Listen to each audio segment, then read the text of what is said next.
Hi, welcome to Better You, where we'll explore ways to help improve your physical, psychological, and spiritual well-being. It's all about balance.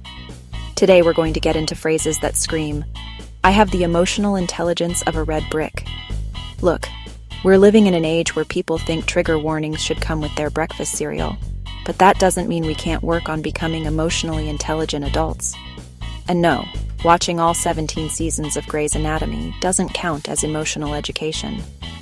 According to psychology, certain phrases are dead giveaways that someone's emotional intelligence might be lower than their car's gas tank after a Biden-era fill-up. Here they are. I'm not changing, this is who I am.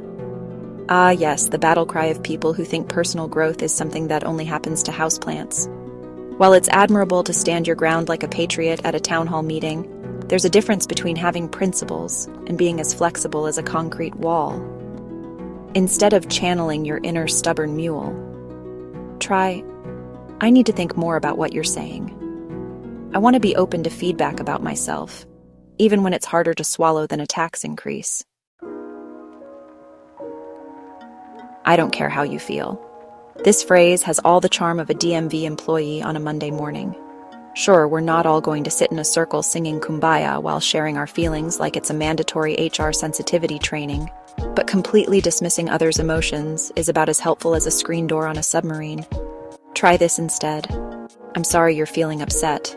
How can I help?" And no, I won't suggest a safe space. "It's your fault I'm feeling this way." The classic blame game. As popular as pointing fingers at the other political party when the economy tanks. Newsflash, your feelings are your responsibility, just like your Twitter posts from 2009 that keep coming back to haunt you.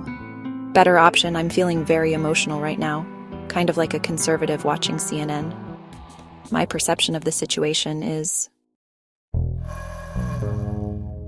"You're just wrong." This is about as nuanced as a cable news debate show.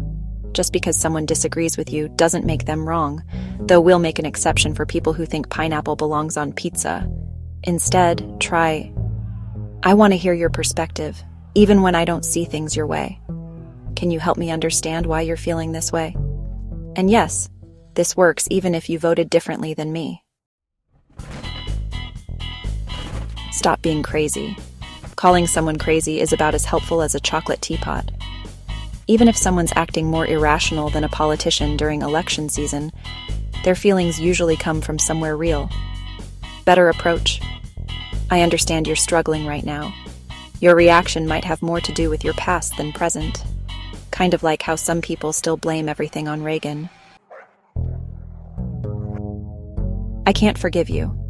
Holding grudges is like paying rent in someone else's head. It's expensive and gets you nowhere. Even if someone's transgression was bigger than government spending, refusing to forgive is just hurting yourself." Try this.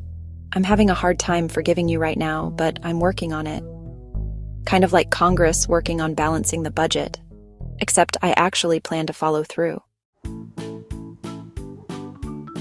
Your feelings are irrational. Just because someone's feelings don't make sense to you doesn't make them invalid. That's like saying someone's experience doesn't count because it doesn't fit your worldview, looking at you, every social media argument ever. Instead say, "I hear that you have strong emotions right now, and they're valid. I don't fully understand why you feel this way," kind of like how I don't understand why anyone would want to live in California, but I'm willing to listen. Remember, improving your emotional intelligence isn't about becoming so sensitive that you need a safe space when someone disagrees with your coffee order. It's about developing the wisdom to navigate relationships without leaving a trail of emotional wreckage that looks like the aftermath of a bureaucratic reform. Take steps to be more mindful of your words and actions. And hey, if you catch yourself using any of these phrases, don't worry. Personal growth is a journey, not a participation trophy ceremony. Well, that's what it is for now. We hope you enjoyed this discussion. If you did, please help us out by giving a like and add us as a subscription. Keep in mind, life keeps coming at us. The dirt roads are rough, but the scenery is great.